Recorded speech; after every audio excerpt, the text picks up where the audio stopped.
friends. It's Whitening Wednesday, and I'm sitting here with Claire, my beautiful little daughter. I'll show you a beautiful face. Hi, with her pretty braids. I'm actually here to talk to you about something serious, and that's homeschooling through a crisis.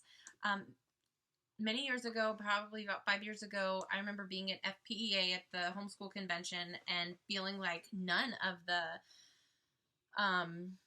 workshops were really relevant to me because of what I was going through at the time. Like, everything was just really, really difficult, and a lot of the things I wanted to focus on couldn't be my focus because we were just in crisis. We were in day-to-day, one thing at a time.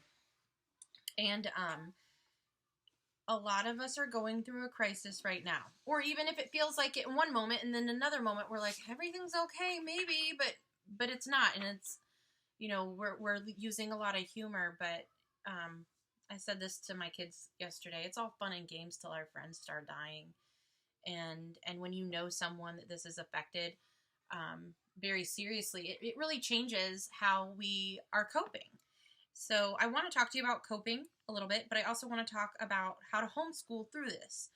I have, in no particular order, a little bit of advice to try and keep things normal. That's kind of a joke and a stupid thing to say because things are not going to be normal. But if you can pick a few things, even if you just pick one thing a day, something that we can wake up and expect that's going to happen today. So we're still eating and making meals. So if you know that that's a regular, that's a routine, have it be something that we can hold on to and we can tell our kids, you can depend on this. A lot of things can't be normal anymore. So finding and making some expectations that we can depend on are going to give us comfort. Some activities that we're doing regularly, I think that the kids look forward to. What's something that, my dear, what's something that we've been doing that you look forward to doing every day? I like when Dad got the sprinkler and like the little baby pool. Yeah, but that's not what I mean. I mean, like, what's something that we've been doing? Movie night. Okay, movie night. Hey, guess what? Family night again. So tell them about movie night. Like, what are we doing?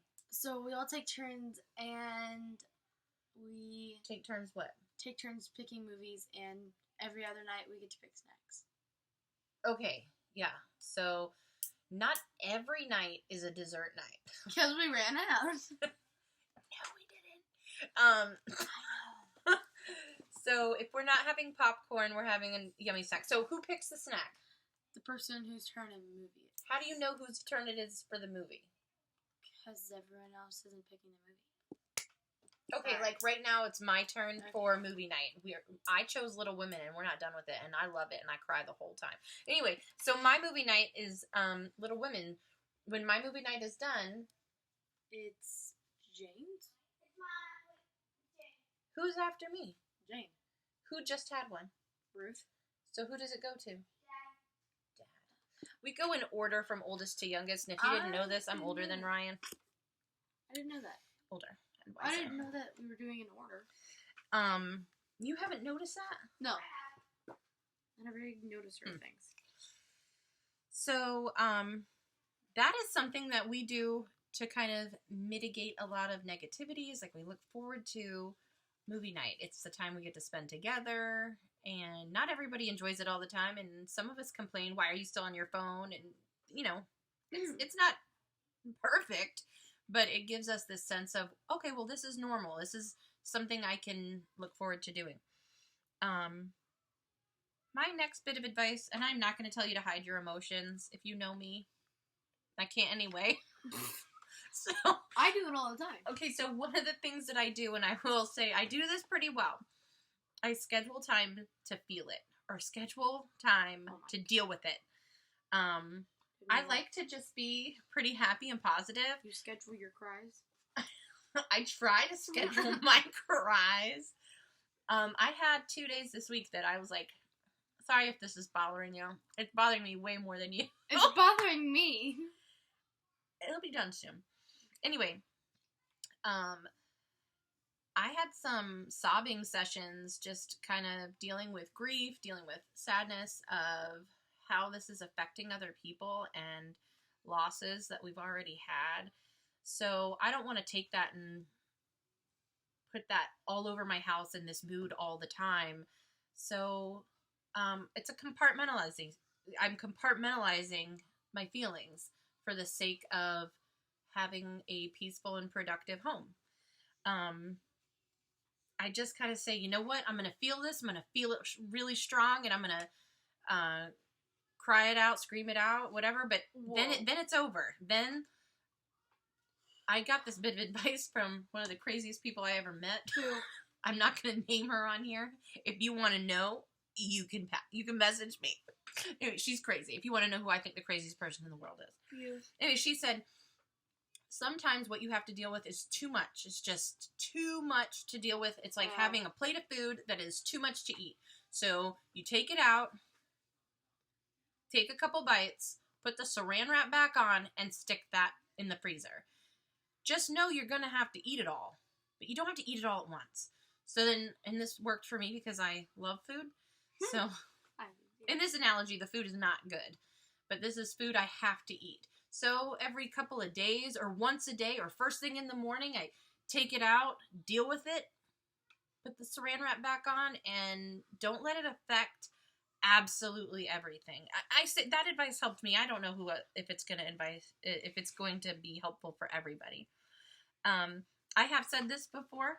If you do not plan mental vacations, and that's really hard right now. Like, I want to go to the beach and look far, far away from where I'm at. I love to gaze. I like to go to the mountains and look as far as I possibly can. Miles. I love it.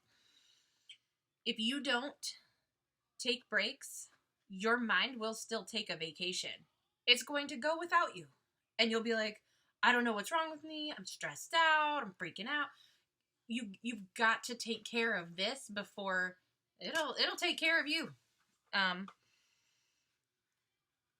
That's kind of all I've got right now, and I just want to say, not everybody's having a great time homeschooling, and you homeschool moms, you're the best teacher for your kids. You really are. They're going to learn more from you than anybody, no matter what school you had them in, or if you've been schooling all along, homeschooling. You've been given these children to take care of and to teach, and they're learning, even if you don't do any academics, they're going to learn how to deal with the crisis that we're going through. They're going to learn how to function as a family, care for each other, and they're going to learn that from you. You are charged with something very difficult and very important, and I am here for you. We all are. Have hope, and I hope I was helpful a little bit today. Sorry this one was so long and that I had a lisp the whole time. Yeah. Bye, y'all.